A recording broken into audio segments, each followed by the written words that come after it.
Bienvenidos, esto es Fuera del Consultorio. Soy el doctor Ramón Ahumada Fraide, ginecólogo y obstetra. Y hoy me acompaña aquí mi amigo, difícil de encontrar, ¿eh? Y de tener espacio. Muchas gracias, Alejandro Contreras, psiquiatra. ¿Cómo estás? Muy bien, muchas gracias, muy agradecido. Tenía ganas de hacer esto, estaba emocionado desde que me dijiste el proyecto. Dije, no, sí quiero ir, pero literal me agarraste y no has regresado, ¿no? La segunda vez las vacaciones. Sí. Las vacaciones de julio, pero aquí andamos. Aquí andamos ya, ahora sí. No, hombre, gracias porque de verdad, antes de que empecemos, nomás les quiero hacer así un pequeño break. El tema es algo muy frecuente. Vamos a echarle bronca ahí a las hormonas, pero el tema es depresión perinatal, que es durante el embarazo y posparto. Y decirles a todas ustedes que nos están viendo, a todas aquellas mujeres, comprenderlas, entenderlas. A lo mejor nosotros que somos personas de salud, podemos comprenderlas y entenderlas un poquito más, pero de verdad vamos a desmenuzar el tema aquí poquito a poquito y no se sientan mal. Siempre hay una ayuda, hay una forma y esto es para ustedes, para brindarles esos pequeños conocimientos. Sí. Alex, Totalmente. ¿Por dónde empezamos? Muy fácil. Tú dinos por dónde. Definiciones, etcétera. Tú venos guiando aquí. Sí, definiciones. Bueno, es un tema, te decía antes de llegar a lo del parto, al final del día la mujer sí está muy encadenada a la cuestión hormonal tal vez, ¿no? O sea, sí esta cuestión no es nomás la parte de los ciclos, los ups and downs que tiene durante la cuestión premenstrual y todo este rollo. Desde ahí empieza todo, ¿no? Y te decía ahorita fuera de cámara la parte de está íntimamente relacionado más de lo que uno pudiera pensar. De hecho, estaba recordando ahora que estaba pues revisando un poquito el tema, estadísticas y demás. Hay una materia, ¿no? que llevamos en la residencia que es psicopatología, no sé qué rollo, ¿no? Pero las hormonas tienen tanto que ver en esta cuestión que pues modulan todo. Ajá. Pero es bien diferente cuando hablas de hormonas tiroideas. Claro. Que todo el mundo como que lo entiende de, tengo tiroides, puedo estar desanimado.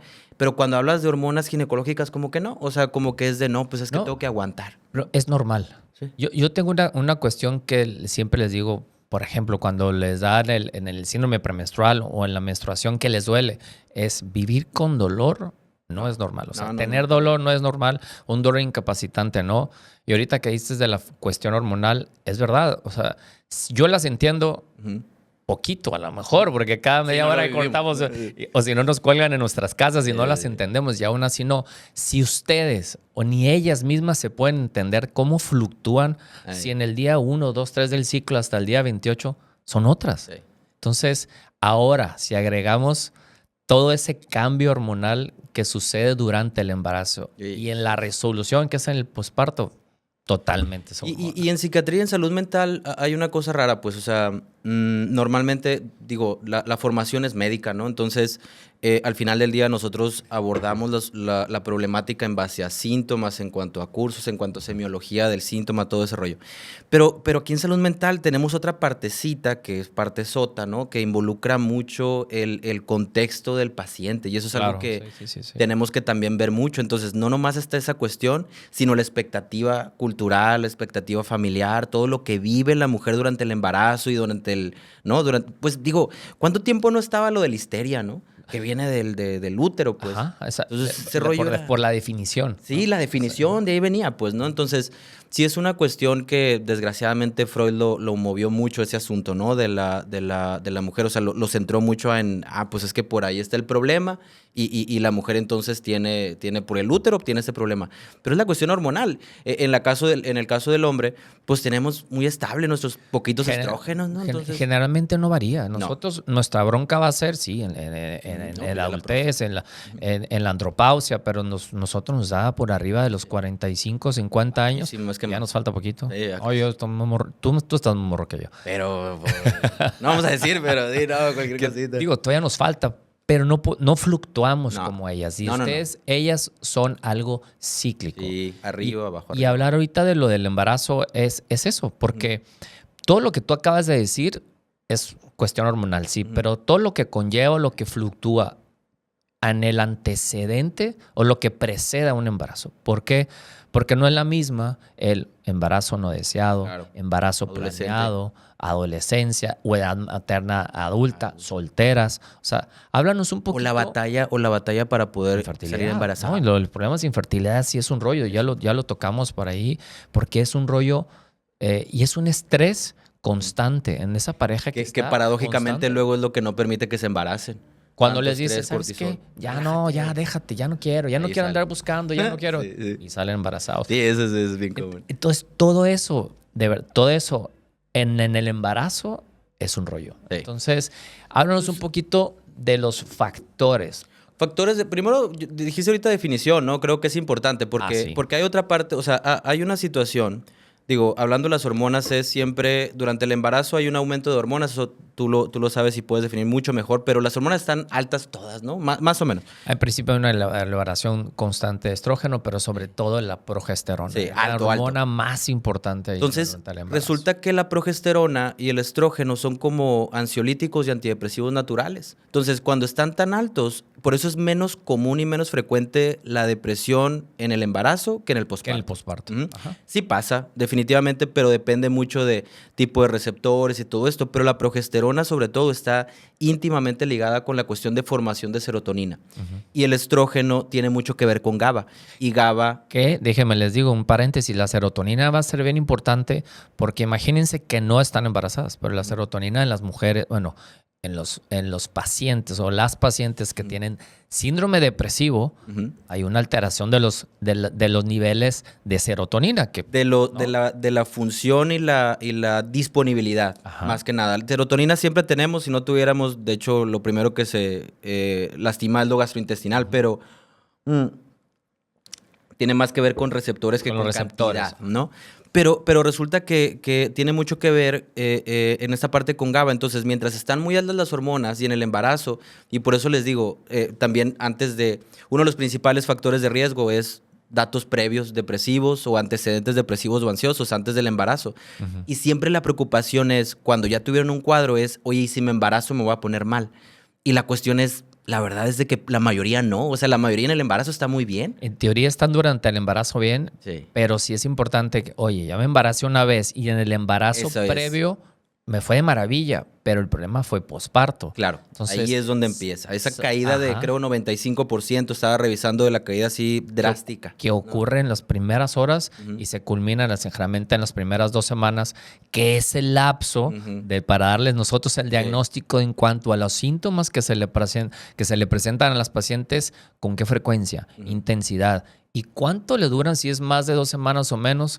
Que ahí hablamos del... Pero, por ejemplo, el baby blues, ¿no? Famosísimo baby blues. Es 80% de las mujeres posparto lo perciben y lo sienten. Precisamente por esta caída es como que boom y tarda en acomodarse o en más o menos ahí el cerebro en adaptarse nuevamente. Pero el baby blues es algo muy leve, es algo como que sí me siento cansada y todo eso normalmente se asocia con la cuestión de, pues, del bebé, estoy cansada, no puedo dormir bien. ¿Qué es lo que te iba a decir? Que es más asociado al cansancio, al que no puedo dormir, que me siento cansada. Y el trabajo del embarazo posquirúrgico, ¿no? O sea, es algo común. Es toda una recuperación, pero no existe esos síntomas de los cuales ahorita vamos a hablar y la frecuencia o la intensidad. La intensidad sobre todo. La pérdida del interés de cuidar al bebé, de quererlo, de desatenderlo. O sea, durante el baby blues es más que nada una bajón leve, no hay tanto problema, entiendo que me estoy recuperando, 2 semanas solito se resuelve, sin mayor problema, la mayoría lo recuerda así como una parte de, pues estuvo difícil, ¿no? Esa partecita, pero eso es todo. Que algo me pasa bien curioso, te voy a platicar, porque yo habitualmente es parto, cesárea, te veo en 15 días.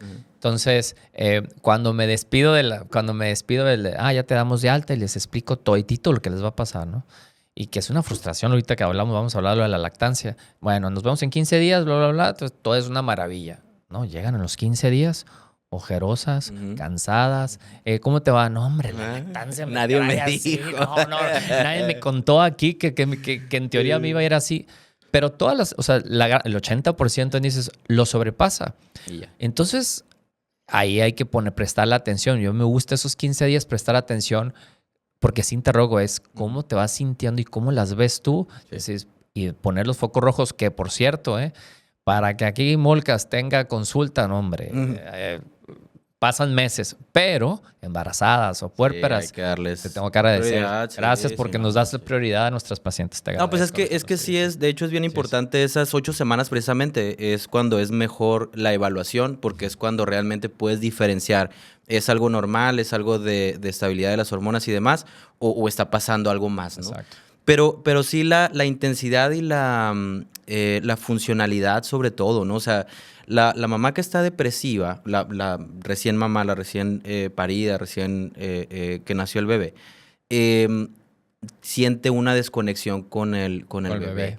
Que eso no pasa en el baby blues. Pues en el baby blues es nada más como que ando cansadita, ando desanimada, tristona, lloro. Tú a mamá o el Ayuda a la familia, ayuda, ¿no? Exacto. Pero no en la parte depresiva se siente una imposibilidad de poder cuidarlo, se siente inseguridad, empieza a haber mucho desánimo, no se puede dormir o se duerme de más. Desapego. Desapego totalmente. Y ahí es donde afecta al producto, pues, ¿no? O sea, la parte de la desvinculación materna, pues digo, es impactante a todos los niveles, ¿no? Del ser humano.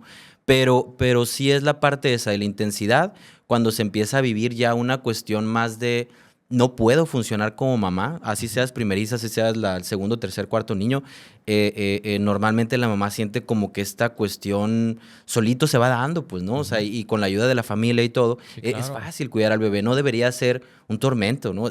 No es fácil. No es fácil. No es fácil, pero no debería ser tan difícil, ¿no? No es fácil primerizo.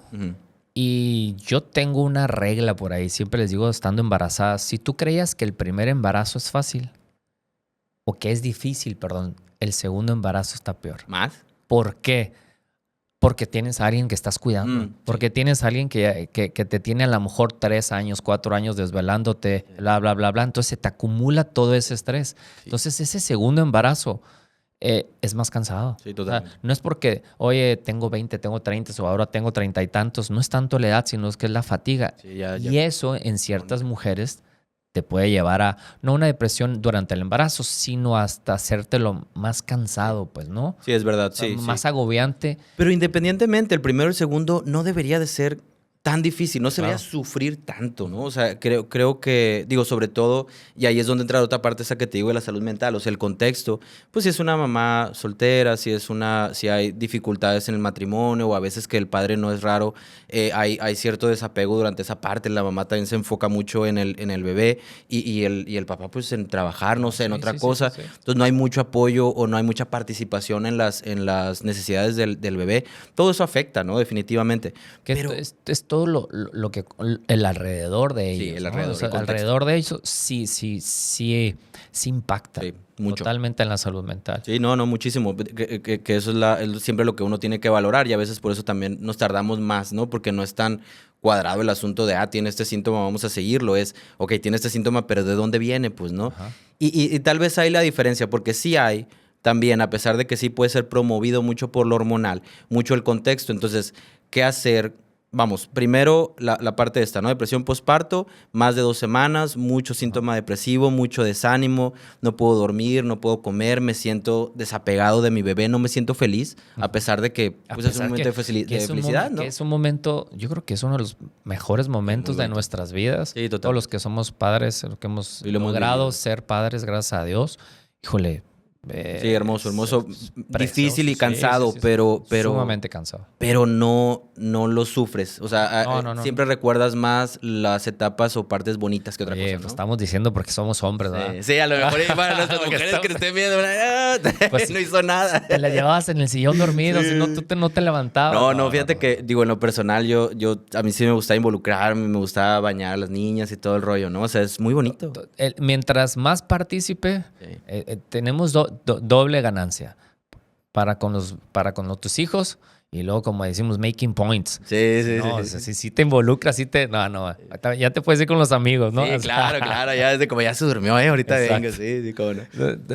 La verdad es, eso es lo que cuenta, eso es cierto, porque para la mamá, o sea, para la mujer, híjole, y me estoy adelantando porque hay situaciones, perdón, que durante el embarazo que nosotros vemos, o sea, antes de llegar al posparto, ahorita, durante el embarazo, vemos cosas semanas 8, voy a poder parir. Entonces, ahorita hay un boom de cuestión de partos y de lactar. Y en la mujer eso le está generando estrés. Entonces, eso va a decir,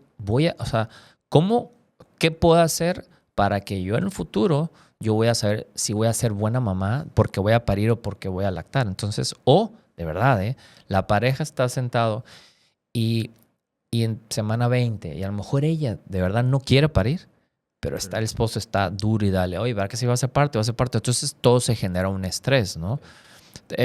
Durante el embarazo, como bien decías al principio, es muy pocas veces el diagnóstico, poco frecuente que veamos depresión durante el embarazo. Y me han hecho una pregunta. Si yo ya estaba con un diagnóstico previo de depresión, es más factible que durante el embarazo, si estás con medicamento, que ahorita vamos a tocar este tema, vamos a continuar, la seguridad de los medicamentos, todo. Pero me hacen la pregunta, si yo tengo diagnóstico de depresión durante el embarazo, ¿le hace daño a mi bebé? Les explico que sí, pero depende. Depende. O sea, oye, no es que le pase algo a tu bebé, no. Normalmente una mujer deprimida, ahora sí, come menos, duerme menos. Entonces, por consecuencias en el embarazo, bueno, esos bebés se ha visto que van a ser bajos de peso, pueden tener riesgo de prematurez. Entonces, hablando exclusivo durante el embarazo, que es raro. Ahora imagínate, lo trasladamos ahora sí en la posparto. Siguen igual, o sea, no comen, no se alimenta bien la mujer. Y normalmente cuando está en el embarazo, en el posparto se potencia, ¿no? O sea, sí, eso sí lo vemos. Y si el antecedente ya sea depresivo, aunque no haya sido en embarazo, o sea, depresión posparto o en el embarazo, un cuadro depresivo por cualquier causa sí promueve más.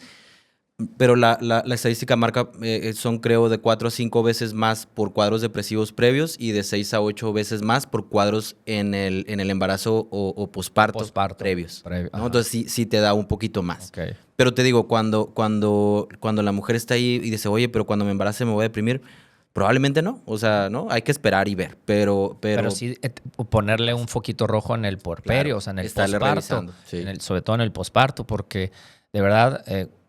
estadísticas, si no me equivoco, en teoría, 1 de cada 8, cada 10 mujeres en México. Adultas, porque adolescentes creo que está en una... no, es 1 de cada 20 en adultas y 1 de cada 8 en adolescentes. En adolescente, sí. En adolescente. Hijo, es que es un rollo de la adolescencia. No, pues, sí, porque, es que es otro rollo, ¿no? Sí. Si empiezas a interrogar y empiezas a hacer toda esa semiología, es... la historia o no de abuso infantil, de abuso sexual, de maltrato infantil. Entonces, todo eso, pues el mismo nombre lo dice. Oye, eres adolescente, pues no deberías de haber salido embarazada, ¿no? No, aparte que de por sí las hormonas todavía no se estabilizan, el cerebro todavía no está completamente maduro. No, es otro rollo. Ahorita que hablabas, me vino a la mente esta parte de la insistencia del parto, de la lactancia, todo eso. Creo que tiene mucho que ver porque hay una cultura o un como que empuje hacia que todo lo debes de hacer bien, ¿no? Híjole, es una presión social. Sí. Aparte, primero presión social, sí, pero ni modo. Nosotros estamos haciendo algo para una red social, sí, sí. Pero a veces es desinformación. Claro. Y una de las cosas es hacer la información a base a eventos científicos, sí, que es lo que nosotros nos dedicamos. Intentamos hacer, o nos tratamos de ir a congresos y podernos actualizar.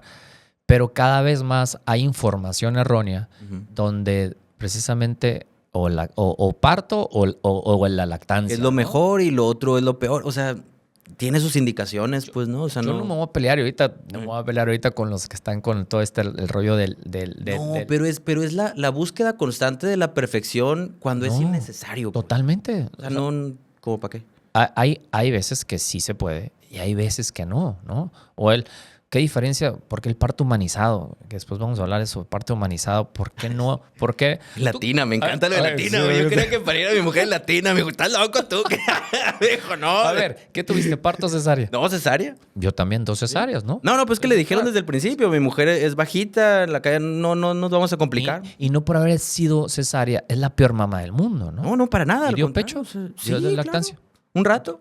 Buen rato. Y no pasa nada. O sea, si es no es verlo, ojo, no es verlo nosotros así relajados porque me va a tocar que nos digan, es que ustedes porque son hombres. No. No es así. En el apoyo. Tenemos en nuestra casa 2 mujeres, 2 grandes madres, y fueron cesárea y dieron pecho. O sea, dieron lactancia sin ningún problema. Pero no está asociado. ¿O sí está asociado? O sea, no sé. Ahí sí es pregunta. No. Sino a lo que tú decías del estrés, de toda la perfección de... bueno, o sea, que a fuerzas quería... La corriente... No, en mi casa no, sino que la corriente actual es todo eso hacia lo natural y eso crea una frustración ante la perfección. Sí. Por supuesto que lo vemos. Sí, es eso. Y ahorita porque estamos hablando de este tema, pero eso lo puedes extender a todo. Sí, en parte, obviamente sí, mucha culpa a redes sociales, pero como dice, a la desinformación, ¿no? Yo creo que ahorita, por ejemplo, no sé si sigues también a el internista de Nueva York, que me encanta también como habla, claro. trae un rollo. Sí, el Mauricio, sí. Sí, bueno, ¿no? El Mau informa. Me encanta ese güey. Y trae este rollo de tenemos que realmente sentarnos aquí a las cámaras y empezar a informar mejor, ¿no? Y una de las cosas cuando tú me dijiste, oye, ¿qué para el proyecto? Es sobre todo informar, y por eso hay vivencias y por eso vamos a contar, pero es más que nada acercarte a informar. Pues la verdad, no existe una verdad absoluta, ¿no? Pero es algo muy parecido a... en cuestiones científicas, pero es que ¿no? tenemos, es que tenemos una verdad científica y sobre todo científico. Pero es que dejara de ser científica si fuera absoluta. Es decir, la verdad en la ciencia ahorita lo que sabemos es lo mejor que podemos saber, pero mañana va a cambiar. Lo que decía Alan en un capítulo, oye, lo que estamos hablando hoy en el 2025... En el 2026 a lo mejor no cambia, es así. O a lo mejor en unos años esto... se ha visto que lo que estábamos diciendo platicando en una charla hace 2, 3 años, ahora no. La medicina cambia, evoluciona. Hay ciertas cosas las bases, en mi área, ¿no? Que pues, son cosas básicas, ciertas cosas, pero la medicina evoluciona, nosotros evolucionamos. Claro. Nos vamos a hacer más longevos, ¿no? Todos evolucionamos. Ojalá. Entonces, ese es el chiste de estar... Pero la verdad no es absoluta, es verdad científica. Es decir, la verdad de la que estamos hablando ahorita, las estadísticas son las actuales, pero pues yo no puedo saber si mañana va a salir otro artículo y va a decir otra cosa y tenemos que irnos sobre eso porque eso es la ciencia. Y como dices tú, es una estadística, ya es una estadística a lo mejor a nivel mundial, en Estados Unidos, en Europa, y nosotros como aquí como mexicanos y que nos interesa la información de mexicanos, está medio pobre, ¿no? Está bajito, dices tú. Pues es que, por ejemplo, las estadísticas, cuando tú lees las estadísticas en Estados Unidos tiene una brecha así, ¿no? Cuando lees las estadísticas de México está así. No. O sea, pero bueno, la estadística aquí no es una estadística muy buena, muy confiable. Tenemos que ser muy sinceros. Sí, pero la investigación en México es poca. Y nuestra investigación pues tenemos que estar leyendo cosas de allá, ¿no? Sí hay gente muy buena en investigación, hay lugares, pero sí debes muy sincero que es poca, ¿no? Es poca. Pero si tú ahorita que dices del número de adolescentes, me llamó mucho la atención. Eso es mexicano, pero es del INEGI, por ejemplo. Porque es mexicano, pero imagínate, si en un salón, ¿no? Vamos a pues, suponer, si en un salón son 30, 40, estamos hablando que 3, 4... Sí. Ya pueden padecer adolescentes, ¿no? Justamente, ahorita me preguntaste fuera de cámara lo de la pandemia, ¿no? La pandemia, pues sí es un antes y un después, ¿no? Como que sí tenemos este rollo de... Sí. Pero durante la pandemia parece que aumentó esta parte, pero la última estadística del 2023-2024 sí redujo como un 30% o algo así, pero porque traen las estadísticas de la pandemia, ¿no? Entonces, como que la pandemia sí aumentó, creo que porque pues más desocupados la cosa, los adolescentes no fueron como que realmente los que se quedaron encerrados, yo creo. Pero sí aumentó durante pandemia 2020-2021 y 2023-2024, que fue la que revisé ahorita, sí había bajado un poco. Pero yo creo que por eso, ¿no? Tiene que ver, pero sigue habiendo mucho. Sigue habiendo muchísimo embarazo. Digo, no sé qué tanto es, pero yo veo muchas adolescentes y sí es un rollo, pero luego también las mamás son las que la llevan, ¿no? Y pues porque se embarazó y chiquita. No, y el apego va a ser diferente ante algo en conjunto con psiquiatría y psicología, totalmente diferente. El apego de un adolescente a un adulto. Sí, claro, no, totalmente. El adolescente es otra historia, o sea, la adolescencia más eso es sumamente complicado, pero se puede hacer, se puede tratar, volviéndonos al tema, ¿no? Porque luego nos vamos a perder, pero la parte del diagnóstico no es difícil. Lo que es difícil es tratar de que la mamá no le dé miedo tomar medicamentos durante la lactancia, ¿no? Porque muy difícil. Esa parte pero le va a afectar al producto. Le afecta más que estés depresiva, ¿no? De hecho, durante el embarazo podemos utilizar medicamentos sin ningún problema, es verdad. O sea, los medicamentos pueden tener un riesgo, sí, pero tenemos que ver que el riesgo de no darte el medicamento es mayor. Por lo tanto, el beneficio de darte el medicamento, que la gran mayoría son inhibidores selectivos de recaptura de serotonina. Sí, son los más seguros porque son más estudiados. Son los más seguros y los más estudiados. Sí, porque en tu área creo que yo siempre he pensado que ¿cómo haces un estudio de casos y controles en embarazadas? Está medio cañón éticamente hablando. No puedes darle. No puedes. Entonces, realmente los estudios de seguridad que tenemos son estudios más naturalísticos, pues, ¿no? Es de embarazadas que por alguna razón tomaron medicamentos y vimos cómo le fueron. Y obviamente, como los ISR se tienen estando aquí, pues ya más de 40 años, no me acuerdo, 20, 30 y tantos años, ¿no?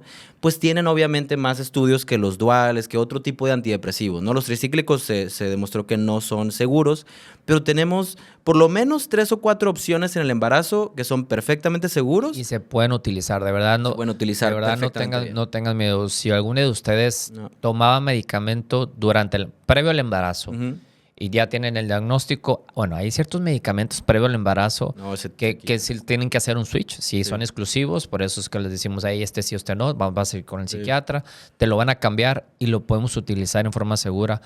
Y sobre todo, prestarle atención en el puerperio, o sea, en el nacimiento, porque ahí es donde pueden brincarnos hacia el switch, ¿no? De hecho, medio regla, no debe estar esto en las guías, pero yo lo que hago mucho es, pacientes que tengo en control y que se quieren embarazar, porque te decía, mi universo de pacientes pues es mayoritariamente mujeres, ¿no? 60-70% podría decir que son mujeres. Y son mujeres jóvenes generalmente porque pues les da más la parte de ansiedad y depresión en mujeres jóvenes. Pero cuando me dicen, oye, me quiero embarazar, los medicamentos, ¿cómo le hacemos? Depende. Si está en control y le va muy bien, yo lo que siempre les digo es, mira, vamos muy bien, estamos en dosis de mantenimiento, sales embarazada, suspendes el medicamento. Y nos esperamos, ¿no? Y luego vemos. Y nos esperamos mínimo el primer trimestre porque, es cuando hay menos estadística, menos seguridad, el fetito se va armando. Una vez que ya tengamos el estudio del primer trimestre, que hacemos, pasan la semana 14. Todo está bien. Todos vemos que todo está bien. Sin problemas. Sin problemas tomar. Pero aún así, en el primer trimestre aumentan los síntomas, se puede dar medicamento. Y sin problema. Y no se les olvida aparte... la pastillita no va a hacernos una maravilla. No. La terapia ocupacional que le decimos, tu psicólogo a la mano, terapia sea con tu pareja, pero tú sobre todo seguir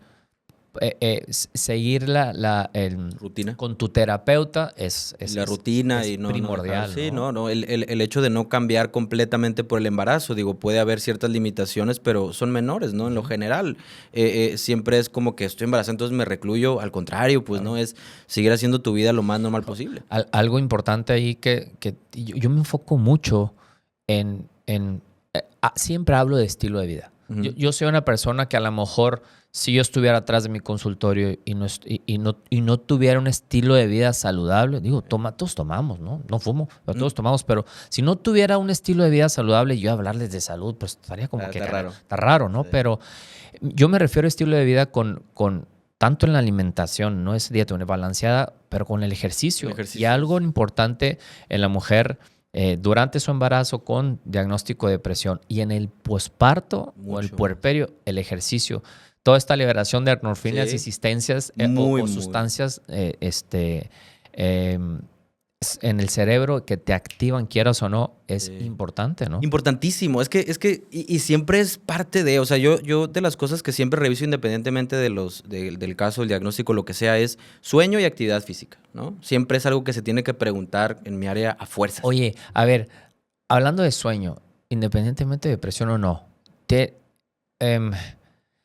hay un conteo de horas en base para hacer el diagnóstico de lo normal a lo anormal en alguien depresivo, o cuando no duermo, o duermo 3 horas. O no, en el paciente depresivo puede haber aumento o disminución, pero la cuestión es, ¿el sueño es suficiente? Es decir, despierto y descanso, ¿no? Okay. Pero sí hay muchas personas que pues, pueden dormir 4 o 5 horas y están perfectamente bien todo el día. Es suficiente, claro. Sí. O que tienes despertares nocturnos. Sí. Pero te levantas y te levantas cansado, pero no tienes... No, pero eso es normal. Los despertares siempre dicen, oye, es que me levanto al baño. Eso es normal, ¿no? O sea, hay unas etapas, como por lo menos 2 o 3 de sueño superficial, y es perfectamente normal levantarte, ir al baño, volver y dormirte. O abrir el ojo, ver la hora y volver a dormirte. Eso es perfectamente normal. Pero la clave es, no descanso, o batallo mucho para quedarme dormido, o amanezco y pues es la misma, o sea, no siento que no descansé. Y es un ciclo, porque eso te va acumulando y te va... Eso te causa síntomas. Puede ser un síntoma el hecho de tener insomnio, estamos en un cuadro depresivo, no puedo dormir o duermo de más,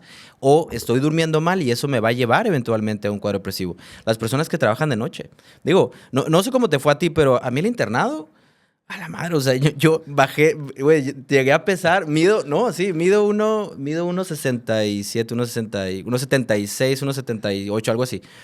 Y llegué a pesar 50 kilos. No manches. Las desveladas me pegaban bien duro. Pegaron durísimo. O sea, sí, duro. O sea, sí. Todos bajamos en el internado. Todos bajamos. Bueno, no, yo vi algunos que sí subieron. Bueno, yo vi algunos que sí le pegaban duro al día. Depende de qué internado y dónde y dónde lo hicieron, ¿no? Sí. Pero el sueño pega mucho, sí, yo creo que sí. La residencia no fue ya tan pesada para mí porque menos urgencias tenemos nosotros, creo, ¿no? Pero sí. no, ustedes sí. Y ustedes a la fecha, pues sí les cuesta trabajo ahí el sueño, ¿no? Fíjate que... ahora de viejo, digo yo, ¿no? Cada vez más te vas dando cuenta que te tienes que... O sea, tu edad biológica o tu reloj biológico te despiertas. El problema es, sí, hoy trabajo, hoy me toca trabajo de noche, de un desvelo, un parto, lo que tú quieras. Hoy me desvelo, 2 días estoy hecho pedazos. Sí. Hecho pedazos. Sí. Cada vez conforme vamos creciendo en edad, el sueño va siendo más importante. Pero volviendo, o sea, esos 2 puntos, la actividad física y el ejercicio son claves. Salió un estudio 2023, 2022, no recuerdo, importantísimo al respecto de la salud mental y el ejercicio. O sea, ¿qué tanto el ejercicio ayuda y qué tipo de ejercicio ayuda? Más, ¿no? Entonces, está bien padre porque lo dividieron inclusive con grupos de edades y todo eso, ¿no? Y por mucho la parte del ejercicio de resistencia es lo que más le ayuda a los adultos jóvenes, ¿no? Eso es... Yo insisto mucho en el ejercicio de resistencia. Sí. Cuando yo corro... está bien, pero voy al eso gimnasio. Es más, fíjate, en arriba de 65 años ayuda más esa parte aeróbica de moverse, caminar, trotar. Y todo, para las articulaciones, ligamentos y todo. Pero sí, la resistencia es a fuerzas. Eso está comprobadísimo, eso que me estás diciendo, por la cuestión hormonal. Sí, también. Porque la mujer, hace un par de episodios hablamos con la mujer, la cuestión de formar músculo nos interesa para las hormonas. O sea, para ese estrógeno y esa progesterona nos va a importar muchísimo. Y tener menos tejido adiposo, ¿no? La porque masa, atrapa muy eso. bien, la masa muscular y menos cantidad de tejido adiposo, que es la grasa. Entonces, oye, ¿qué ejercicios van a hacer que quememos más grasa? Resistencia. De resistencia. Por mucho, o sea, totalmente. Ligas, pesas o todo. Que te hagan estos picos. ¿no? Sí. Eso es muy importante. Sí, y durante el embarazo creo que también y más, ¿no? Pero por sí solo el ejercicio, que bueno, cuando la sintomatología, porque sí luego es muy fuerte o es muy profunda la sintomatología y es no puedo y realmente no pueden, o sea, tampoco es que hay que forzar, pero casos leves, tirándole a moderados, con ejercicio la mayoría se resuelven solos. Pero sí es difícil si no hay una cultura. Yo a mis pacientes jóvenes... Pero es difícil si no tienes el estilo de vida de hacer el ejercicio. ¿Por qué? Porque ahí te va. Te ha tocado ver embarazadas que le decimos, ok, no haces ejercicio. Sí, vamos, doctor, ¿puedo hacer ejercicio? Y mi primera pregunta es, ¿ya haces ejercicio? Ajá. No, ya valimos. ¿Por qué? Si te vas a activar durante el ejercicio, ¿qué pasa al principio de la activación? Sí, te va a doler todo, la liberación de ácido láctico, te duele. Entonces, ¿qué haces? Rechazas. Pero si tú estás acostumbrado, lo primero que una mujer, no atlética o fitness, ¿no? Que hace ejercicio, llega. Que se mueve. ¿Puedo hacer ejercicio? Sí. Sigue haciendo su ejercicio. Dejarlo de hacer es un factor de riesgo. Y luego si lo dejan hacer, no, hombre, no, es que no puedo. Me tienen mi familia, mi esposo no quiero que me mueva. Necesito activarme y necesitan activarse. Y necesitan activarse. Pero sí, a los pacientes jóvenes, aquí fuera del embarazo es... Antes de los 40 hay opción. Después de los 40 no es opcional el ejercicio. O sea, o haces ejercicio o te pega alguna cuestión metabólica. Pues no, o sea, no hay opción ya después de eso. Pero la mujer sí es importante. Pero cuando el cuadro es sumamente profundo, digo, tampoco es que hay que forzar porque pues sí hay otras situaciones que no permiten. La depresión, al final del día, en cualquiera de los escenarios, es una enfermedad inflamatoria. Ahorita hablabas de lo de la artritis y eso. La depresión, sí, la investigación lleva a punta de inclusive se han estudiado antiinflamatorios en la cuestión depresiva, porque sí hay muchas cuestiones, el factor neurotrófico tumoral, las cuestiones inflamatorias influyen mucho en la parte depresiva, ¿no? Y el ejercicio pues también ayuda mucho para eso. Pero sí, la cuestión de dar tratamiento, no dar tratamiento, depende de la severidad. Okay. Pero la terapia cognitivo-conductual ayuda mucho. Tú hablas de severidad, pero puedes tener, o platícanos un poquito la diferencia entre síntomas leves a síntomas severos. Okay. O sea, tú ya estando durante el embarazo, ahorita ya nos estamos enfocando más a posparto, que es lo que nos va a interesar. O sea, háblanos la diferencia entre esos síntomas leves, ya el baby blue, ya lo pasamos, ya pasaron más de 2 semanas. Muy leve, ¿no? Ajá. La diferencia entre el leve y el severo. Leve y severo, una paciente leve se ve con desánimo, no tengo ganas, pero lo puedo hacer. Okay. Me bajo un poquito el apetito, pero sí como. El batallo para dormir, pero sí lo hago. Me siento más cansadita de lo normal, pero puedo funcionar. ¿No le afecta su día a día al no querer hacer actividades sociales? Todavía, puede ¿no? tener desánimo para hacerlas, pero las hace porque tiende a seguir con su rutina, ¿no?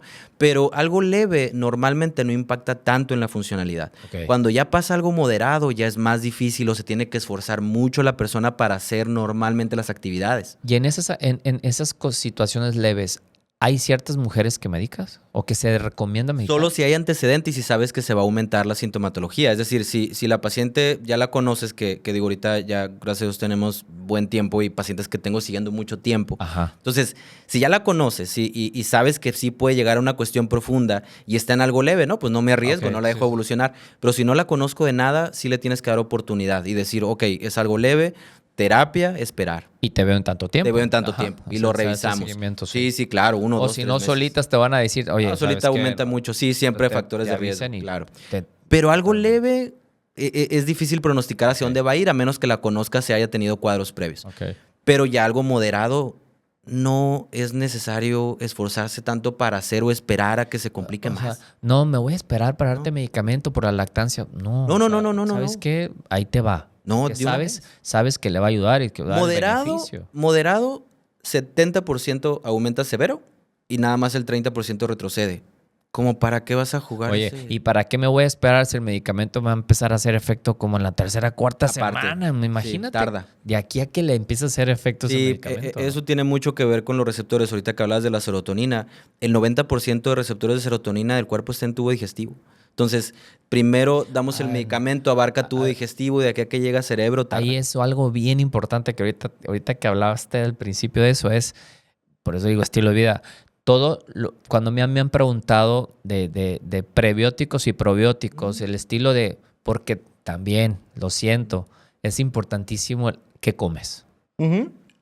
Las dietas altas en carbohidratos, dietas altas en azúcares, o sea, eso es malo. Realmente es malo para enfermedades. El azúcar refinado en general es totalmente malo. Entonces, sí va a ser importante bajarle a esos carbohidratos, bajarle esos azúcares o azúcares refinados. Quitarlos. Entonces, todo es a ese estilo, porque durante el embarazo nosotros les podemos llevar, no dieta, sino que se lo vamos al nutriólogo y les podemos decir, porque eso va de la mano igual, por ejemplo, en pacientes con endometriosis, ¿qué consumes para que te aminore los síntomas? Y en los síntomas depresivos también. Lo mismo. Entonces, sí, hay dietas inclusive. Sí, y es bien, suena cliché, ya, ¿no? Sí, o sea, nos da flojera híjole, es que, otra vez. Sí. Van a hablar la dieta, el ejercicio. Madre, sé, pero es que si no tenemos eso, o sea, ¿cómo puedes? Imposible que un medicamento pase por alto malos factores de la ósmosis que existe en el intestino. ¿Cuánto me absorbes, cuánto no? No, el medicamento no es mágico, pues, o sea, no te va a quitar el que comes mal, el que no haces ejercicio, el que tiene sobrepeso, todo eso. Si no lo quitas es muy difícil, pues son factores que se van acumulando, ¿no? Entonces, y es necesario. Que son malos hábitos. Sí, o sea, son al final de cuentas tienes malos hábitos y son, para eso le decimos factores de riesgo predisponentes. Ahorita hablamos de eso, pero son cosas que aunque le tengas que decir, pero es difícil porque si alguien está deprimida, decirle... Pero ahí es donde, y por eso es importante el diferenciar, pues, o sea, algo leve, si el paciente todavía puede hacer. Okay. Es consciente como, sí, Sí, de, ok, sí, no es tanta la incapacidad, pero cuando pasas algo moderado, ay no, o sea, ahí es forzarlo, es frustrarla más, porque en realidad no se puede. O sea, sí, en realidad la falta de fuerza, de energía, de motivación es mucha. Muchísima. O sea. Mucha. Y de nuevo, volvemos a la parte de neurotransmisión. Hay que entender la enfermedad depresiva como eso, como una enfermedad, o sea, no como no puedo o como el soy débil o el tengo que poder o no, volviendo a esta parte de la perfección. Pues es que como que cuando tienes diarrea y eso, ¿qué dices? O sea, también me voy a aguantar la diarrea. No puedes. Así haces, pues, ¿no? Entonces es lo mismo, la depresión se ve a veces como una parte de porque estoy débil o debo de poder controlarlo. Y siempre el comentario con los pacientes es, ok, ¿quieres controlar el cómo te sientes? ¿Cuándo has podido hacer eso? ¿Estando bien? Acabas de decir algo bien importante y que siempre y que traigo muy fresco. Ahora con todo este rollo de la red social, ¿no? Pues que los suicidios, perdón, que la depresión se ve así y nos ponen todo el lado bonito de la persona. O sea, todas las cosas o las caras bonitas, pero detrás de eso, la persona sí, esa es la depresión deprimida. Enmascarada, ¿no? Sí, entonces, esa es la depresión enmascarada, cuando todavía pueden el sonreír, pero por atrás están. Exacto. Y es que no siempre se ve, pues. Pero no, es eso. Eso es lo que es importante, no se ve. Y sobre todo que ustedes en el posparto aguantarse. No se aguanten. No. Eso es lo que te digo. No se aguanten porque están enmascarando que todo es vida de dulzura y felicidad. Y por esto, por querer dar una imagen de todo está bien. Para nada, no es fácil. No. Okay. No debería ser así, no deberían de aguantarse. O sea, cuando ya empieza a realmente impactar, cuando sienten esta desconexión o inclusive ya cuestiones graves donde sienten rechazo al bebé, aguas. Un rechazo, porque me ha tocado, doctor, yo creo que necesito algo porque tengo intentos de hacerle daño a mi bebé. No, o sea, es totalmente... No, ya es grave, muy grave. O sea, porque no mencionamos de la psicosis, ¿no? Pero psicosis posparto es algo punto y aparte. Pero muy leve. O sea, no, la depresión posparto es alta. La estadística es de 15 a 30 y tantos %, una cosa así. Psicosis posparto, no recuerdo la estadística, pero es menos del 5. Es muy baja, pero sucede porque hay ideas delirantes. Sí, pero ahí estamos hablando ya de un abordaje de hospitalización. Totalmente.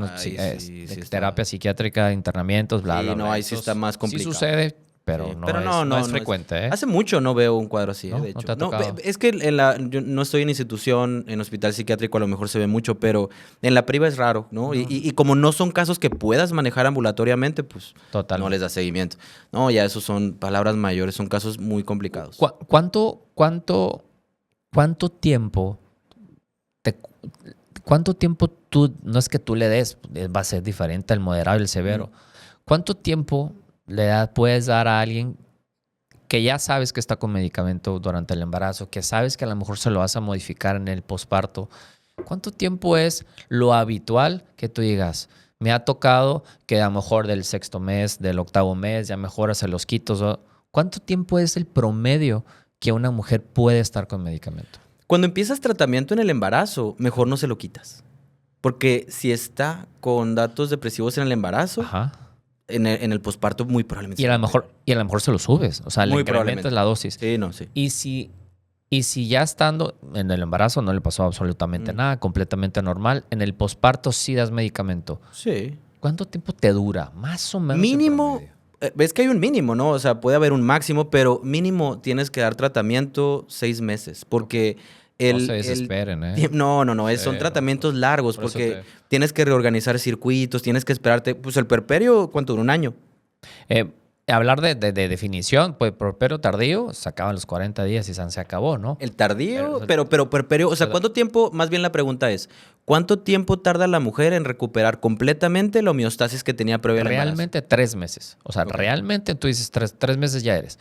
Pero después de 3 meses viene una situación donde más les pega. Yo siempre les explico, como tú te veas al espejo, o sea, hablando físicamente, 3 meses, ya regresaste a la normalidad. O sea, tú ya tu peso, tu pequeña diástasis fisiológica del abdomen, ok, ahora sí, te voy a poner de todas las pilas para que ya seas parto, a lo mejor el parto es a los 2 meses, para que tú puedas hacer tus ejercicios y regresar a la normalidad. pero ahí viene un bajón impresionante. Pero la cuestión, sí, tiene mucho sentido el contexto que decíamos ahorita, pero la cuestión hormonal, ginecológica, el eje hipotálamo, hipófisis, ovario. Pero es que no, tiene la lactancia.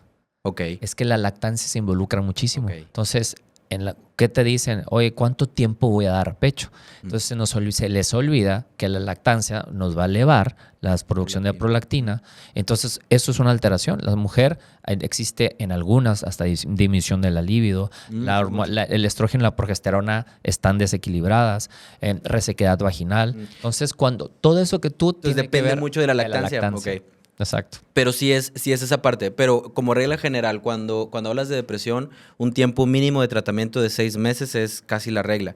Claro, se va modificando, depende mucho de la evolución en el ideal de los escenarios y gracias a Dios en la mayoría de los pacientes andamos en el 6º, 8º mes quitando el medicamento. Más o menos. Sí, okay. Más o menos, sí, sobre todo. No es que se vayan a quedar con el medicamento. No. Pero... Y esa es siempre la pregunta, ¿no? Es que no me quiero hacer adicta, ¿no? No. Ojalá, porque así me durarían el tiempo, ¿no? De que les pido, porque siempre es lo primero que pasa. Ya me siento mejor, ya no necesito el medicamento a los 2, 3 meses. Entonces, es que es a causa del medicamento. Es claro, sí, o sea, sí, pero si te esperas menos de 4 meses, la probabilidad de recaída está entre el 60 y 70%. ¿Antes de los 4 meses? Antes de los 4 meses de tratamiento, okay. ¿no? Y eso si llegamos a remisión. Si no llegamos a remisión es mayor. Okay. Pero... Por eso es que lo mínimo son 4. Lo mínimo son 4 y a los 4 ya empezamos a bajar, le empezamos a quitar, empezamos a ver cómo evoluciona, pero es raro que una paciente que no tiene antecedentes, que inicia un cuadro depresivo en el posparto, la esté más de 1 año en tratamiento. Lactancia, no lactancia. O sea, eso afecta poco. Puede la parte, como dices, de autoestima, recuperación, la adaptación con el producto, porque muchas mujeres que trabajaban ya no es la misma.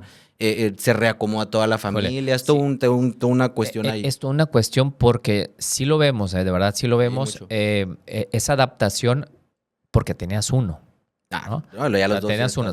Cuando tienes Dios, 4. No sé cómo le están haciendo ahorita. Yo siempre les digo que valiente. Yo no sé, de verdad, no sé. Mis respetos. Si yo con 2 no puedo, ¿no? Pero es esa adaptación donde también te puede afectar a tu primer hijo, porque tu problema a lo mejor si tuviste o no con el primero o con el segundo, pero ahorita en el actual, si ya tienes a alguien en casa, también se ve afectado, porque también es difícil, ¿no? Pues por eso las regresiones de los hermanos mayores y todo eso, ¿no? Que empiezan, oye, pues si me están dando más atención al bebé chiquito, pues yo también quiero ser bebé chiquito para que me peleen, ¿no? Se regresa. Todos se regresan un poquito. Sí. Pero sí o sea, contextos hay muchos. Como regla general, para tratar así como de encuadrarlo, ningún caso es igual, ninguno, pero la mayoría de las mujeres, independientemente del contexto, deberían de estar mucho mejor al 2º o 3er mes de tratamiento, bien, ya muy bien, o sea, ya no estoy para nada, ¿no? O sea, funciono bien y estoy emocionada, activo, todo lo que quieras. Y más o menos para máximo el año se está ya sin medicamento, como regla general. ¿Por qué te lo pregunto? Porque también es importante el después, es decir, bueno, ya me fue así en este posparto. Oye, y me voy a preparar para el que sigue, ¿no? O cómo me va a ir en el que sigue. Tampoco puedes decirle que le va a ir mal, pero sí es altamente probable. Sí es alto la probabilidad. Pero siempre les digo, oye, a ver, pero pues ya la libramos de esta, la vamos a librar el segundo. Y el tercero, si quieres, si eres de los afortunados, el cuarto. Si ya sabemos cómo va la cosa, o sea, si ya sabemos cómo responde, ya sabemos qué medicamento le cae bien, ya sabemos qué medicamento... Pues... Y entonces, en esas pacientes que sí tuvieron depresión postparto durante el embarazo, ¿qué sugieres? Esperar. Si no está en tratamiento, o sea, digo, no... Bueno, sí me ha tocado pacientes que se embarazan antes del año, ¿no? Sí. Pero si ya está dada de alta, libre de tratamiento, si ya no estuvo medicada, revisarla. O sea, sí verla. Oye, está embarazo, hay antecedente, hay que revisarla, medir. Tenemos instrumentos, escalas clinimétricas que hacemos y que nos van dando un muy buen norte de cómo anda ahorita la cosa. Y ya de ahí verla a lo mejor a la mitad del embarazo, al final, para irla midiendo, ¿no? Porque lo ideal es, pues te pregunto, porque entonces sabes que ya estamos en el 3er trimestre, que te vea mejor, porque a lo que veas, si tú vas a necesitar medicamento por la biodisponibilidad y la acción, pues vas a parir, que luego, te lo empiecen a dar para que te preparan en el posparto. Sí, ¿no? pero normalmente me espero porque, digo, no es garantía, pero sí es altamente probable, pero muchas mamás les va mejor en el segundo embarazo porque pues medio ya se la saben y todo, independientemente de que sea más difícil en casa. Pero bueno, ya tienen el contexto. A veces, digo, cuando son partos también el segundo a veces no es tan complicado. No sé, hay otros factores. No es una certeza, pero tal vez sí estar en monitoreo y sí estar como que revisando, midiendo, haciendo, es lo ideal. Pero como regla general, no tratar una depresión postparto por mucho tiene consecuencias para la madre, para la familia y para el hijo, que las posibles consecuencias que pudiera llegar a tener un medicamento que la mayoría son altamente seguros. Sobre todo que se sientan seguras, que pregunta que me acaban de hacer, ¿no? Están dando pecho, le voy a dar medicamento. ¿Le va a dar ese daño a mi bebé? Nunca. Cero. O sea, nunca les vamos a dar un medicamento durante tu embarazo. Por lo menos que nosotros sepamos, que leemos. Riesgo-beneficio, ¿no? Nunca te vamos a dar un medicamento que te va a hacer daño ni a ti ni a tu bebé, ¿no? Eso es así, aunque ya sabemos que estás dando pecho, pero el beneficio... No, es mucho mayor. Pero mira, lo más que podría llegar a pasar, pon tú que el medicamento, por ejemplo, sertralina, que usamos más en la lactancia, que pasa en cantidades muy, muy, muy, muy chiquitas en la lactancia materna. Pero lo peor que le podría llegar a pasar al producto es que se estriña. O que haga poquito más popó. O sea, que afecte la parte gastrointestinal. Nada pero el cerebro no le va a llegar. Bueno, pues, o sea, no puede alcanzar la concentración del medicamento suficiente por lactancia. Qué bueno que lo explicas. ¿No? Para que o sea, para el bebé. Sí, ok, a lo mejor y la cuestión intestinal la batalla un poquito más el bebé. Pero fuera de eso... no le va a afectar nada, ni le va a cambiar la personalidad, ni les da autismo. Esa parte de... ahorita te iba a preguntar, ya me ganaste. Es que esa parte de... no le va a dar autismo, me han preguntado. Ya me ganaste. De los medicamentos antidepresivos, ¿algún medicamento que nos digas factor de riesgo para autismo? No existe tal cosa. O sea, no está ninguno. Para empezar, no sabemos ahorita todavía ciencia cierta las causas de autismo, ¿no? Y es muy amplio, no podemos hablar de autismo, tenemos que hablar de espectro, pero... hablar de que pudiéramos llegar a asociar algún tipo de medicamento con riesgo, no. Medicamento, pues ya ves, lo platicamos la vez pasada, sí salió el Estados Unidos del paracetamol. Porque es el medicamento más utilizado en la embarazada. Entonces, el alto índice, ¿cuántos miligramos? ¿Cuántas pastillas? No sabemos. Que todo, la dosis hace el veneno, ¿no? O sea... no sabemos. Sí hay un factor de riesgo, el tabaquismo. Se ha visto que el tabaquismo en el papá, hay un factor genético ahí. Pero hablando ahorita de depresión, yo no conozco, pero sí me han llegado a preguntar. No, sí preguntan. Y sí preguntan, claro, en el embarazo sobre todo. Pero no hay nada. O sea, así como las vacunas, pues, ¿no? Que no hay evidencia. Pero aún si fuera ese el caso, el riesgo de no vacunarse es mucho más. Pues. Así como el riesgo de no el riesgo, sino... las consecuencias de no darte un medicamento, pues es peor, es mucho mayor. Pero no, en realidad es... Y es que también, mira, los medicamentos, los psicofármacos mal llamados, pero bueno, hasta la literatura lo llama así, pero no son diferentes a los que usas tú, a los que usa el internista, a los que usa el pediatra. Son los mismos, pues, ¿no? Pero siempre cuando tiene un efecto a nivel de cerebro, sí es como que más me va a cambiar quién soy. Porque, ¿no? Esa parte es fuerte. Es que hay ciertos medicamentos que a lo mejor no se han hecho una cultura que son los ansiolíticos, ¿no? Que, oye, me voy a hacer dependiente de... O es que me están dando un medicamento para dormir. Claro. Esos son otros tipos de medicamentos eso donde a lo mejor sí, de verdad, en eso sí estoy de acuerdo. Sí puedes hacer cierta codependencia. Sí hay dependencia, tolerancia. Claro. Todo depende de cómo se utilice. Altamente, te estaba diciendo ahorita de los estrógenos que impactan directamente a nivel de GABA. Pues es lo que hacen. Las benzodiazepinas actúan a nivel de GABA. Los nuevos medicamentos que hay en Estados Unidos, aquí no los tenemos todavía, Brexpranolona y intravenoso. El intravenoso, carísimo. Sí, creo que hoy el precio es $36,000, una aplicación. Y tienes que estar, unos 4 días por los efectos secundarios que podría tener. O sea, pero mimetiza lo que hace la progesterona cuando se convierte en prando no sé qué. Se me olvida el nombre. Se convierte a otra cosa Y mimetiza lo que hace es hormona. En el bajón que te da en el bajón. En el nacimiento, en el posparto. Esos medicamentos son los que ahorita están muy allá en Estados de hecho, Unidos. así lo mencionan, ¿eh? Los únicos medicamentos autorizados por la FDA en la depresión postparto. Sí, no, son para eso. Y no están como inhibidores de recaptura, ¿no? No. O sea, no actúan a nivel de GABA. O sea, no están así actúan a nivel de GABA. Okay. O sea, sí es diferente, por eso tiene que ser intravenoso y todo. Pero no, los medicamentos bien utilizados no tendrían por qué llegar a causar dependencia. Depende también de factores que siempre revisamos. O sea, oye, si tienes un paciente que tiene antecedentes de consumo, de otro tipo de dependencias a drogas, ¿no? Comunes, pues sí fácilmente se engancha una sustancia, a lo mejor y se puede enganchar a benzos. Pero al final del día, bien utilizados en dosis regulares y cuidado en el tiempo, no tiene por qué nadie terminar siendo dependiente, ¿no? Hay algo que ellas en particular o los que nos están escuchando, la pareja, tiene que notar, porque a veces que la paciente no se da cuenta que tiene depresión. No. Algo que alrededor, ¿qué nos puedes aconsejar?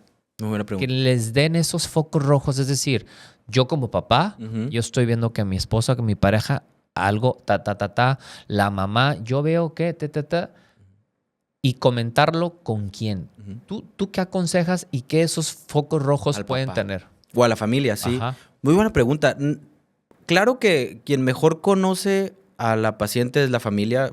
Quiero pensar que mejor el papá.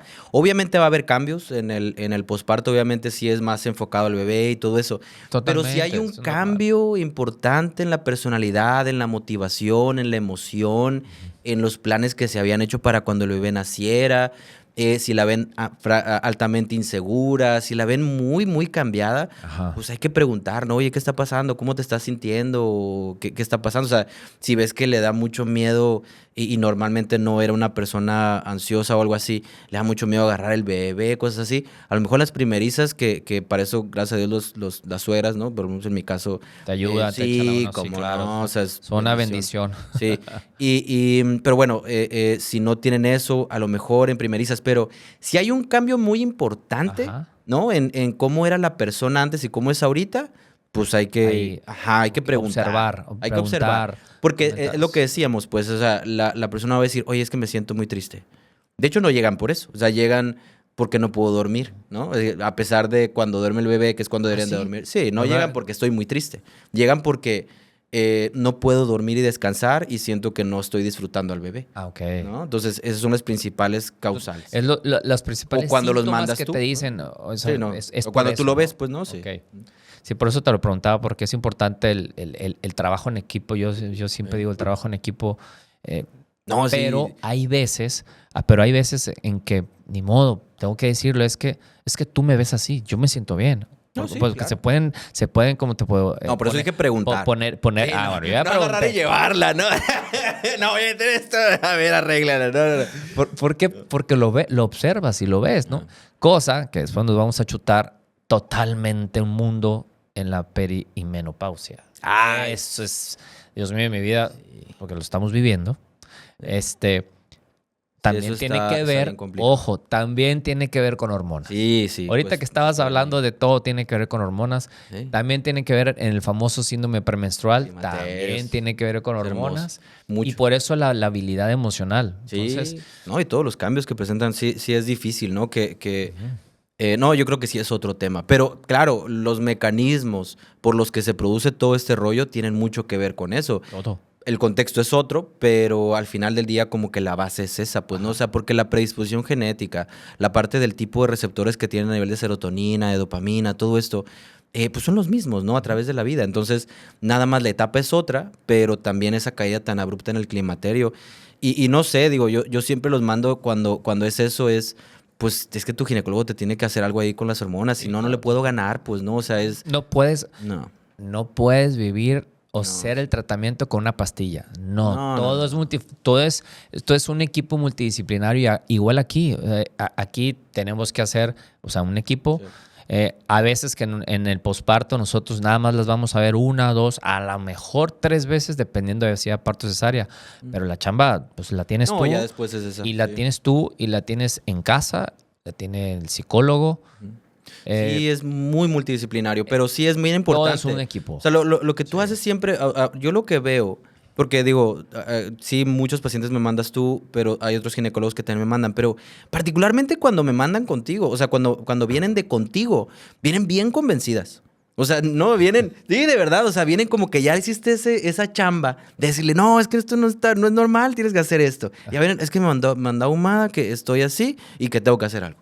No, ya llegan así como bien seditas. ¿Sabes? Que me gusta, son como que observas, pero lo ves. Ujú. Y es algo que siempre voy a decir que tenemos ventajas, todo lo que ya fuimos papás. Y sobre Sí. todo si ya padecimos el famoso baby blue o te platicaba ahorita fuera de cámara. Creo yo que Alejandra, sobre todo con Diego, el que fue el mayor, padeció algún tiempo depresión leve, ¿no? No es medicamento. Y con el segundo Matías, con el internamiento, prematurez y todo, también, ¿no? Estamos en la Ciudad de México. Entonces, cuando tú haces algo en retrospectiva, te vas hacia atrás, es muy fácil. Entonces analizas y dices, wow, sí tuviste.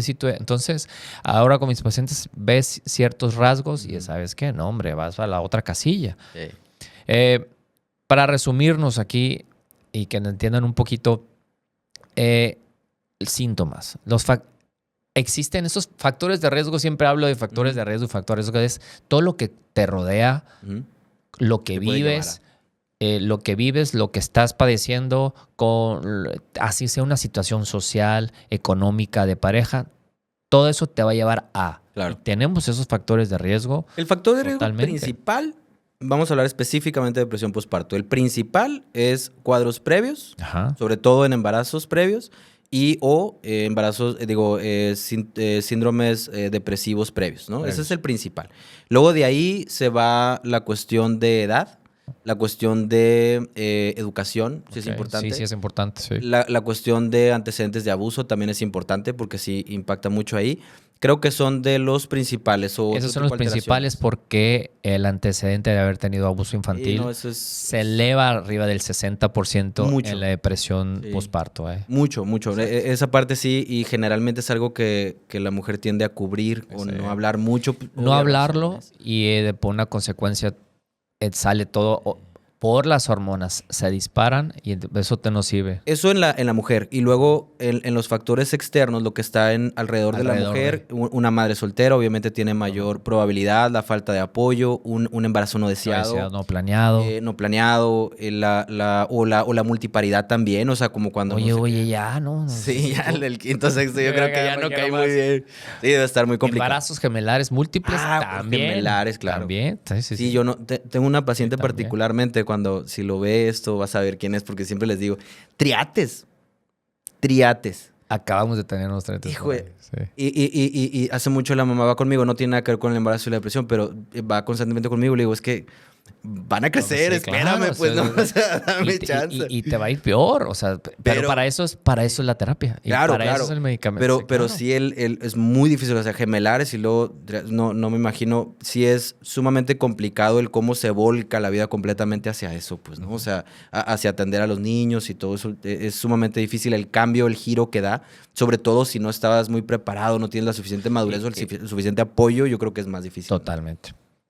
Otros factores que ahorita tocamos de infertilidad, el antecedente de pareja con infertilidad, o que sepas que tu embarazo es de alto riesgo, que por alguna situación, o que sepas que va a culminar con alguna o que todavía tenga alguna complicación. Eso es bien delicado, cuando sabes que el niño ya viene con algún tipo de problema. Exacto. O síndrome de Down. Híjole, sí es un duelo que pega mucho ahí. Sí es una cuestión que altamente recomendable el iniciar terapia desde la noticia, ¿no? Sí, porque es todo un proceso. O autismo no, pero sí el síndrome de Down que sí se puede ver en los ultrasonidos y todo este rollo cuando tiene alguna malformación. Sí, la preparación durante el embarazo va a ser importante. Es vital para que pueda estar muy bien. Sí, hay varios. Y de ahí... ¿qué otros? Pues cuestiones de hábitos saludables o no y otras complicaciones o enfermedades también, o enfermedades sobre todo inmunológicas, que el lupus, que el artritis reumatoide, todas inflamatorias crónicas. Por procesos inflamatorios. Por procesos inflamatorios son factores de riesgo también importantes, ¿no? Sí, son los más relevantes, yo creo. ¿Por qué se lo pregunté? Para que presten atención al contexto de si alguno de ustedes está padeciendo o le está pasando algo previo al embarazo, durante el embarazo, o ya les pasó en el posparto previo. Es decir, a ver, ponerles esos foquitos rojos de decir, prestarle atención, porque no es fácil, no es una tarea fácil. Y algo que tú explicabas el tratamiento. Entonces, que se sientan seguras. Que es fácil. O sea, en realidad, 60%, 70% de los pacientes responden muy bien. Y les va bien. Va muy bien. O sea, siempre... Les va bien, siempre, no temas. Me pasa más con ansiedad, pero siempre es de... hubiera empezado mucho antes esto, ¿no? O sea, como que me aguanté mucho. Sí, no, o sea, sufrí un chorro. No tengan miedo. El medicamento es sumamente seguro. Más en la lactancia, yo creo que es más fácil todavía. En el embarazo, como les digo, los estudios de seguridad, pues obviamente son muy naturalísticos, pero también, o sea, son medicamentos que tenemos alrededor de 30 años usándolos y a la fecha, por lo menos en las más 10 años de práctica que tengo, no ha pasado nada, no he visto ninguna complicación real. O efectos secundarios, ¿no? No. O sea, no ha pasado. Digo, está escrito a lo mejor alguno por ahí, ni siquiera lo recuerdo, pero es sumamente seguro. O sea, no hay que esforzarse. Si es algo moderado, si es algo grave, el tratamiento farmacológico es la indicación. Sí, por mucho. ¿Qué nos quieres comentar aquí para cerrar? Tú dinos, Alex. No, mira, yo creo que la mujer en sí... te digo, sí está muy esclavizada la cuestión hormonal, ¿no? O sea, desde la parte de los ciclos ováricos, mes con mes, desde la parte del embarazo, todo su contexto, hasta el climaterio. La historia de vida hormonal de la mujer es difícil. Va muy ligado con todo este asunto. Si hay una predisposición ya de esto, sí de alguna manera esto se va a mover más o menos, ¿no? Okay. Y yo creo que la parte importante es... Si no encuentras una razón, si no encuentras una justificación de decir, bueno, es que ahorita me siento triste porque está pasando esto, porque el trabajo, porque mi esposo, por aquello. Si no hay una razón para estar así y estás constantemente triste, hay que ir a buscar ayuda, ¿no? O sea, claro. No, la tristeza cuando se sale de control también se convierte en una enfermedad. La ansiedad cuando se sale de control también se convierte en una enfermedad. Pero no es de que no debamos nunca sentir ansiedad, no debamos nunca sentirnos tristes. Las emociones fluctúan y eso es la naturalidad de las emociones. Así es, ¿no? Nuestro día a día, ¿no? Día a día. Pues, en el mismo día podemos estar emocionados y luego desanimados, algo pasa. Yo lo percibo mucho en lo personal en la consulta, ¿no? A veces, pues, casos que me emocionan porque van muy bien, y luego otro que, chingado, no le está yendo bien. Y a lo mejor, claro, ¿no? Empiezas tu día así, terminas al revés, empezaste mal tu día y lo culminaste bien. Sí. Todo eso fluctúa. Eso es fluctuante y es normal, pero cuando está constantemente fluctuando hacia abajo, ya no está. Okay. ¿no? O sea, y sí, por mucho depresión y ansiedad es mínimo la mitad del trabajo que tenemos, ¿no? Otro tanto es TDA por ahí decía, ¿no? Sí, porque si quieren ahorita, déjenle la tarjeta. No, pero la cuestión depresiva, ansiosa, es un tema que, pues, ya para mí a lo mejor me siento que soy repetitivo, pero yo sé que es algo que constantemente tenemos que estar educando, ¿no? Y la educación y estos medios son sumamente importantes. Y te agradezco en tu práctica lo que haces con las pacientes, porque gracias a ti. Sí creo que las educas y te entienden bien el cómo se lo transmites. El tienes que hacer algo, ¿no? O sea, esto ya no está bien. O sea, ya hasta aquí ya cruzaste una línea, esto tiene que llevar tratamiento, ¿no? Y todas de verdad creo que sí van ya muy, muy convencidas y para mí el trabajo es mucho más fácil, ¿no? Porque si no, sí es mucho de explicarles todo rollo. Y como digo, también eso es un trabajo en equipo, ¿no? Sí, totalmente, pero sí es mucho más sencillo cuando ya llega así, pues, ¿no? O sea, porque es difícil entender el por qué voy a ir con un psiquiatra, pues no así, ¿por qué voy a ir con un pediatra, por qué voy a ir con un ginecólogo? Pues sí, el concepto, yo creo que desde ahí el concepto desde antes. Sí, viene de psiquiatra, pues que estoy loco. No es así. De hecho, tengo... No sé, voy a inventar un número. Por cada paciente con trastorno psicótico, que sería lo equivalente a la locura, tengo 20 pacientes con trastorno depresivo y ansioso, ¿no? Sí, o sea, no es nada. Nada. La mayoría son personas perfectamente que me las encuentro, gracias a Dios, en la calle, en todos lados y que funcionan. Somos funcionales. ¿no? Sí, no. Claro, somos funcionales y es la idea. La idea de la salud mental hoy en día es recuperar la funcionalidad. No nomás que ya no me sienta triste, ya no me sienta ansioso, ya no me sienta mal, que pueda vivir una vida completamente normal. Inclusive pacientes jóvenes. Ahorita me preguntaba un paciente ahorita en la tarde se va a ir estudia en Guadalajara, se va a ir y todo eso. Oye, pero con el medicamento, tu vida es normal, ¿no? O sea, todo lo que harías normalmente si no estuvieras tomando un medicamento, hazlo. Lo único que te van a preguntar es, ¿puedo pistear? Siempre. Más o menos. ¿Puedo pistear o no? Pero este paciente en lo particular no tenía ninguna contraindicación. Es un paciente de 20 años. ¿Tú crees que le voy a quitar el que pueda divertirse, salir? No. O sea, normal. La idea es que ni siquiera noten que están tomando tratamiento. Okay. Que se lo tomen y que sigan su vida como si nada pasara. Que se tomen la pastillita, como todos nos tomamos vitaminas ya, ¿no? Hay cositas. También, que sea un tratamiento muy light, por así decirlo, o sea, que no le den la importancia o que no se limiten, porque luego me dijo, no, es que me habían dicho que no tomara chocolate.